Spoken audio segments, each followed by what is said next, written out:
Ikaduhang rason o ngano, ang boto nila sa Senado critical tungod si Inday.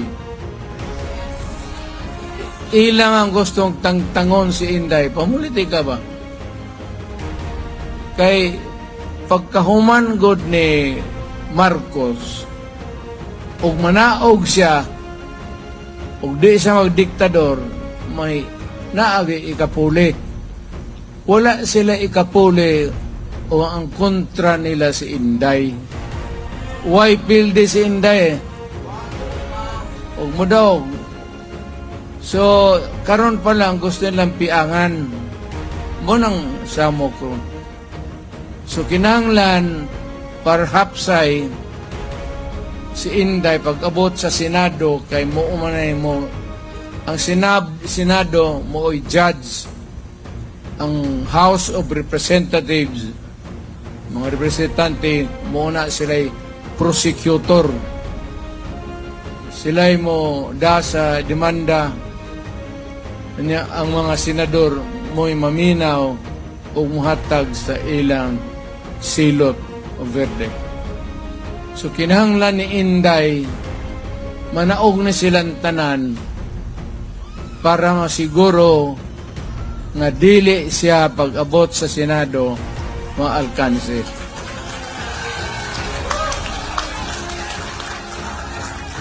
Pananghangyoon tamo, padag-on ba ninyo na akong gihangyo sa inyo?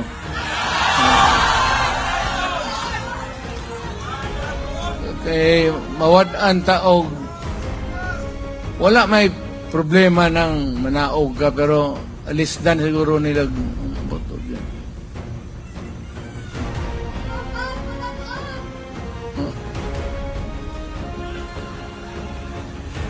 Muna di ang plano nila. Kaning sunod, butuho yun ninyo. Kani sila ka na butuhin ninyo. Para lang kang Inday. Ako gahangyo ninyo para kang Inday. Actually, kani sila tanan. Pwede yung udagan. Pwede yung udagan. Ako ang giingnan, kinahanglang ko nila tungod ni Inday.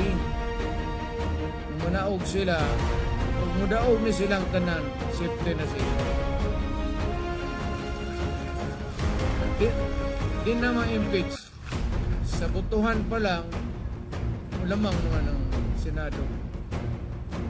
So, ako ang ginahangyo ninyo, butuhin ni sila kay mga tao ni tarong. Una, akong hangyo o personal para sa akong anak.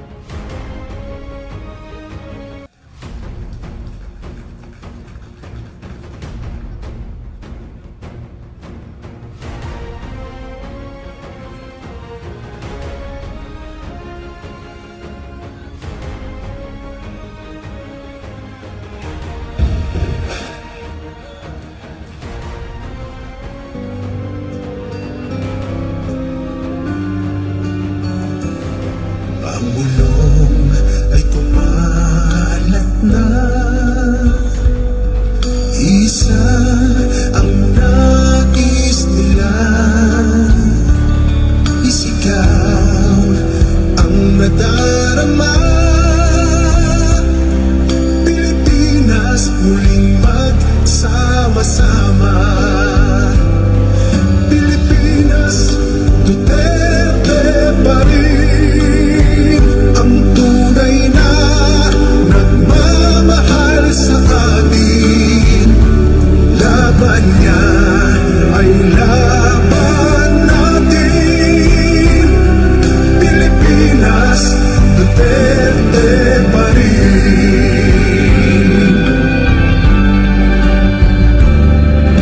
Inang bayang minamahal,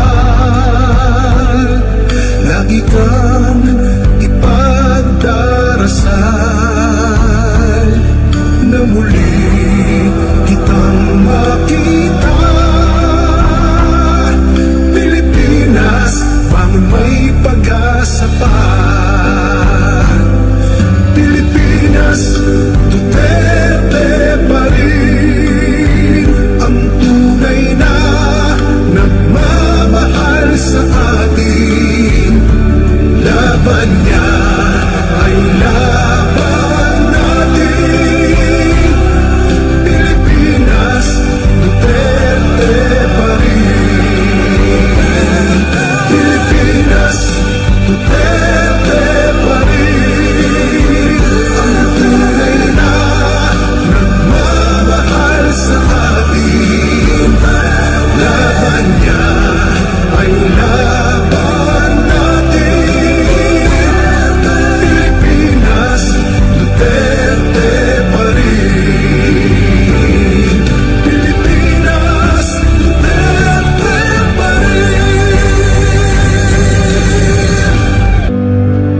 Hey, sound check. Catherine, Daghan kayong salamat mga Sugbuanon, daghan kayong salamat mga Mandawihanon, daghan kayong salamat sa pag-ari ninyo, daghang salamat sa inyong pagmahal ni Tatay Digong.